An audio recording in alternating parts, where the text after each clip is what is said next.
नमस्कार दोस्तों, बहुत बहुत स्वागत हो आपको अपना YouTube चैनल लर्निंग पॉइंट पर। दोस्तों, आज के इस वीडियो में हम कर्मधारय समास को परिभाषा एवं उदाहरण के साथ इसके सभी प्रकारों को एक एक करके बहुत ही विस्तार से समझने वाले हैं।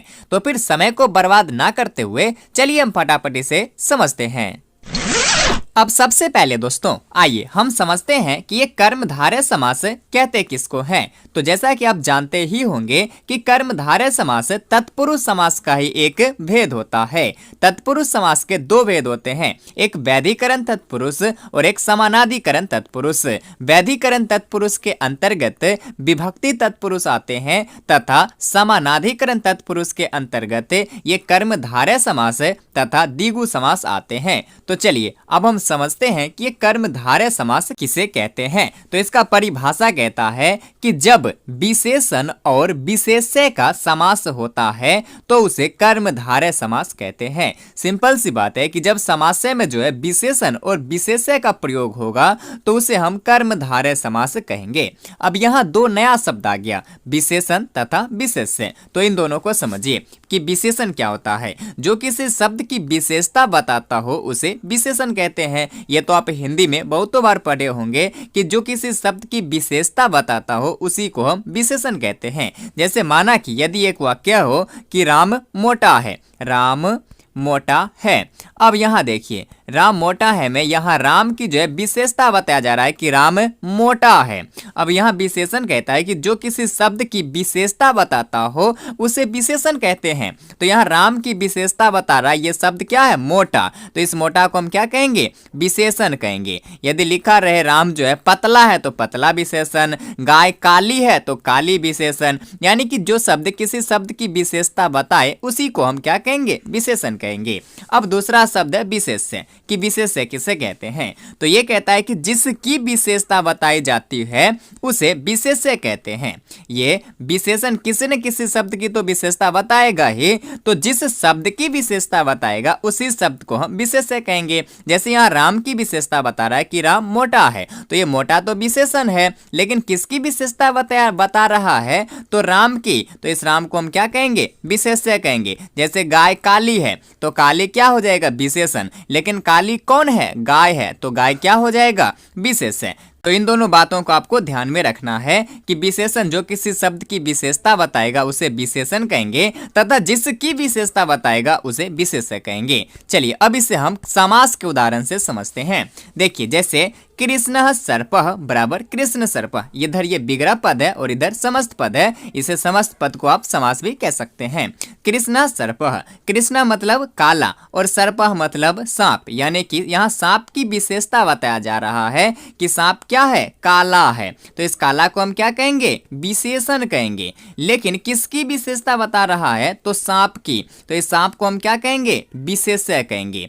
अब यहाँ विशेषण तथा विशेष्य का प्रयोग हुआ है और पीछे हमने पढ़ा कि जब विशेषण और विशेष्य का समास होता है तो उसे कर्मधारय समास कहते हैं। और यहाँ हम देख रहे हैं कि कृष्ण विशेषण है और सर्पः विशेष्य है। यहाँ विशेषण और विशेष्य का समास हुआ, अतः यहाँ कृष्ण सर्प को क्या कहेंगे, कर्मधारय समास कहेंगे। क्योंकि कृष्ण सर्पः काला सांप, यहाँ कृष्ण क्या है, विशेषण है और सर्पः सांप है। यहाँ विशेषण और विशेष्य का प्रयोग हुआ, अतः कृष्ण सर्पः को कर्मधारय समास कहेंगे। इसी प्रकार से नीलम उत्पलम, नीला कमल, यहाँ कमल की विशेषता बताया जा रहा है। कमल कैसी है, तो नीला है, तो ये क्या हो जाएगा, विशेषण हो जाएगा। लेकिन किसकी विशेषता बताया जा रहा है, तो कमल की। तो ये कमल क्या हो जाएगा, विशेष्य हो जाएगा। यहाँ भी विशेषण और विशेष्य का समास हुआ, अतः नीलोत्पलम को क्या कहेंगे, कर्मधारय समास कहेंगे। इसी प्रकार से महान पुरुष, यहाँ पुरुष की विशेषता बताया जा रहा है कि पुरुष क्या है, महान है। तो महान क्या हो जाएगा, विशेषण। लेकिन किसकी विशेषता बताया जा रहा है, तो पुरुष की। तो इस पुरुष क्या को हम क्या कहेंगे, विशेष्य कहेंगे। यहाँ भी विशेषण और विशेष्य का समास हुआ, अतः इस महापुरुष को हम क्या कहेंगे, कर्मधारय समास कहेंगे। अब दोस्तों कर्मधारय समास के पुनः तीन भेद होते हैं। पहला होता है उपमित कर्मधारय, दूसरा होता है उपमान कर्मधारय तथा तीसरा होता है रूपक कर्मधारय। चलिए अब हम इन तीनों को एक एक करके बहुत ही विस्तार से समझते हैं। हैं। देखिए सबसे पहला है उपमित कर्मधारय। ये कहता है कि उपमान और उपमेय के बीच के समास को उपमित कर्मधारय कहते हैं। उपमान और उपमेय के बीच के समास को उपमित कर्मधारय कहेंगे। अब यहाँ फिर से दो नया शब्द आ गया, उपमान तथा उपमेय। देखिए उपमान किसे कहते हैं? जिस शब्द से किसी की तुलना की जाएगी उसे उपमान कहते हैं। यानी कि जिस शब्द से हम किसी की तुलना करेंगे उसी शब्द को हम क्या कहेंगे? उपमान कहेंगे। जैसे माना कि एक वाक्य हो कि कमल के जैसा मुख, कमल के जैसा मुख, कमल के जैसा मुख। अब यहाँ देखिए दोस्तों, कहता है कमल के जैसा मुख। यहाँ मुख की तुलना कमल से कर रहे हैं। और यहाँ उपमान कहता है कि जिस शब्द से किसी की तुलना की जाएगी उसे उपमान कहेंगे। तो यहाँ मुख की तुलना किस चीज से की जा रही है? तो कमल से। तो इस कमल को हम क्या कहेंगे? उपमान कहेंगे। ये उपमान। अब अगला है उपमेय, कि जिसकी तुलना की जाए उसे उपमेय कहते हैं। अब यहाँ कहता है कि जिसकी तुलना करेंगे उसी को क्या कहेंगे? उपमेय कहेंगे। तो यहाँ मुख की तुलना कमल से किया जा रहा है तो कमल को तो उपमान कहेंगे, लेकिन किसकी तुलना की जा रही है? तो मुख की। तो मुख को क्या कहेंगे? उपमेय कहेंगे। यानी कि जिस शब्द से हम किसी की तुलना करेंगे उसे उपमान कहेंगे तथा जिसकी तुलना करेंगे उसे उपमेय कहेंगे। और जब इन दोनों का समास होगा तो इसी को हम उपमित कर्मधारय कहेंगे। जैसे आप यहाँ समास के उदाहरण से समझिए। देखिए कहता है कमलम ईब मुखम। कमलम ईब, ईब मतलब के समान, मुख मतलब मुख है। यानी कि कमल के समान मुख।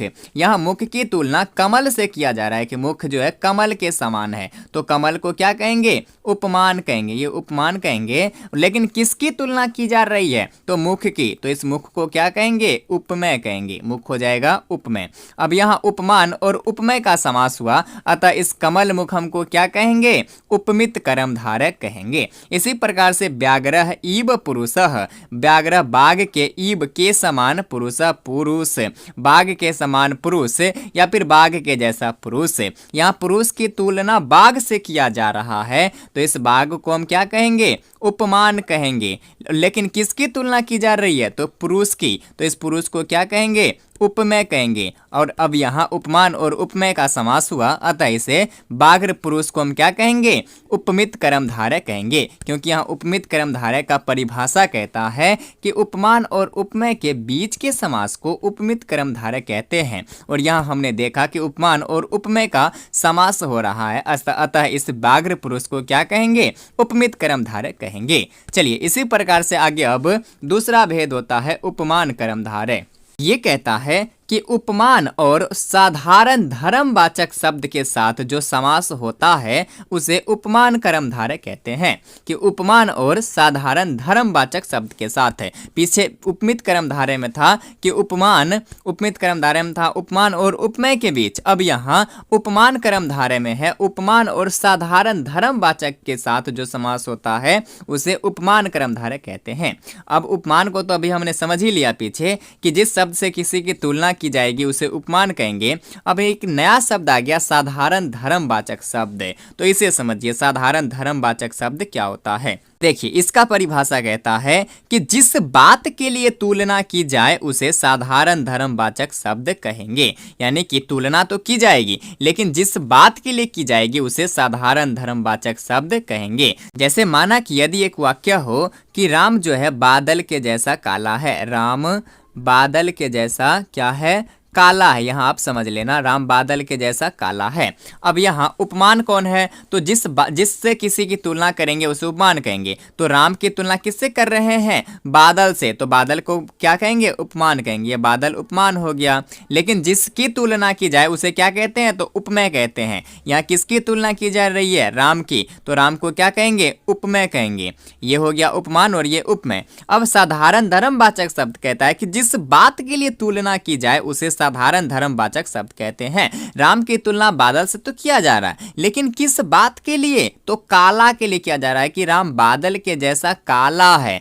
तो इस काला को हम क्या कहेंगे? साधारण धर्मवाचक शब्द कहेंगे। क्योंकि राम की तुलना बादल से करने का कारण जो है क्या है? काला है। इसी काला को हम क्या कहेंगे? साधारण धर्मवाचक शब्द कहेंगे। कि जिस बात के लिए तुलना करेंगे उसे हम साधारण धर्मवाचक शब्द कहेंगे। अब यहाँ उपमान कर्मधारय में कहता है कि जब जो है उपमान और साधारण धर्मवाचक शब्द के साथ समास होता है तो उसे उपमान कर्मधारय कहते हैं। किसके साथ? उपमान और साधारण धर्मवाचक।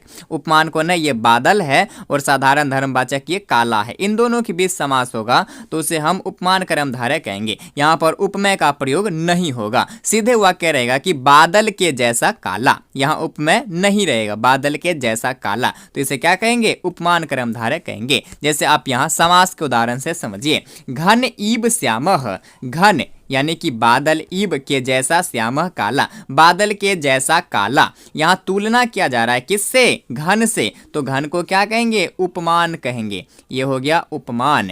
लेकिन किसकी तुलना की जा रही है? तो यहाँ है ही नहीं, सिर्फ है घन ईब श्यामः बादल के जैसा काला। यहाँ यानी कि तुलना करने का कारण क्या है? तो ये श्याम है, काला है। और पीछे हमने पढ़ा कि जिस बात के लिए तुलना की जाए उसे साधारण धर्मवाचक शब्द कहते हैं। तो यहाँ किस बात के लिए तुलना की गया? घन से, तो इस काला के लिए, तो इस काला को क्या कहेंगे? साधारण धर्मवाचक शब्द कहेंगे। अब यहाँ उपमान और साधारण धर्मवाचक शब्द के बीच समास हुआ, अतः इस घनश्याम को हम क्या कहेंगे? उपमान कर्मधारय कहेंगे, क्योंकि घन ईब श्यामः बादल के जैसा काला, जहाँ बादल जो है उपमान है और श्याम काला क्या है? साधारण धर्मवाचक शब्द है। इसी प्रकार से चंद्र ईब उज्ज्वल, चंद्र के जैसा उज्ज्वल, चंद्र के जैसा तेज। यहाँ किससे तुलना किया जा रहा है? तो चंद्र से, तो इस चंद्र को क्या कहेंगे? उपमान कहेंगे। ये चंद्र उपमान हो जाएगा। लेकिन किस बात के लिए तुलना किया जा रहा है? तो उज्ज्वल के लिए, तेज के लिए, तो ये उज्ज्वल क्या हो जाएगा? साधारण धर्मवाचक शब्द। लेकिन किसकी तुलना किया जा रहा है? तो वो यहाँ पर उपमेय है ही नहीं, क्योंकि उपमेय का यहाँ प्रयोग की कोई जरूरत है ही नहीं, बस उपमान और साधारण धर्मवाचक शब्द का ही जरूरी है। तो यहाँ चंद्रोज्ज्वल क्या हो जाएगा? उपमान कर्मधारय। चलिए इसी प्रकार से आगे अब हमारा तीसरा सबसे आखिरी भेद होता है रूपक कर्मधारय। ये कहता है कि उपमान और उपमेय के बीच अभेद स्थापित करते हुए जो समास होता है उसे रूपक कर्मधारय कहते हैं। कि समास जब जो है उपमान और उपमेय के बीच अभेद स्थापित करते हुए, यानी कि भेद ना करते हुए, इन दोनों में कोई भेद ना है, उपमान और उपमेय में कोई अंतर नहीं है, ऐसा करते हुए जब समास होगा तब उसे रूपक कर्मधारय कहेंगे। जैसे गुरु एव देवः, गुरु एव ही देवः देव, गुरु ही देव है, गुरु ही देवता है। यानी कि अब यहाँ गुरु और देव में उपमान कौन है, उपमेय कौन है, ये पता ही नहीं चल रहा, दोनों में कोई भेद ही नहीं है, कोई अंतर ही नहीं है। गुरु ही देव है यानी कि देव ही गुरु है, तो इस गुरुदेव को क्या कहेंगे? रूपक कर्मधारय कहेंगे, क्योंकि गुरु एव देव, गुरु ही देव है यानी कि देव ही गुरु है। यहाँ उपमान और उपमेय के बीच कोई भेद ही नहीं है, अभेद स्थापित हो रहा है, तो इसे क्या कहेंगे? रूपक कर्मधारय कहेंगे। इसी प्रकार से ज्ञानम एव धनम, ज्ञान ही धन है। अब यहाँ ज्ञान और धन में कौन सा उपमान है और कौन उपमेय है ये पता ही नहीं चल रहा, यानी कि उपमान और उपमेय में अभेद स्थापित हो रहा है, कोई अंतर ही नहीं दिखा रहा है कि ज्ञान ही धन है, तो इसे क्या कहेंगे? ज्ञान धनम को रूपक कर्मधारय कहेंगे। कि जब उपमान और उपमेय के बीच अभेद स्थापित करते हुए समास होता है तो उसे रूपक कर्मधारय कहते हैं। इसे पहचानने का सिंपल सा ट्रिक है कि इसमें आपको एव नजर आएगा, एव, जबकि बाकी के समासों में उपमान तथा उपमित कर्मधारय में हमको ईब नजर आया था। घन ईब श्यामः, चंद्र ईब उज्ज्वल, इसी प्रकार से यहाँ भी हमें ईब नजर आया था, कमलम ईब मुखम व्याघ्र ईब पुरुषः, जबकि यहाँ हमें रूपक कर्मधारय में एब नजर आता है। तो दोस्तों ये था हमारा आज का वीडियो कर्मधारय समास का। बाकी ये वीडियो आपको कैसी लगी अपनी राय जरूर कमेंट करें, और यदि वीडियो अच्छी लगी हो तो प्लीज चैनल को सब्सक्राइब जरूर करें, ताकि ऐसे ही संस्कृत व्याकरण तथा हिंदी व्याकरण से संबंधित सभी वीडियो सबसे पहले आप तक पहुंचे। मिलता हूं पुनः फिर नेक्स्ट वीडियो में, तब तक के लिए धन्यवाद।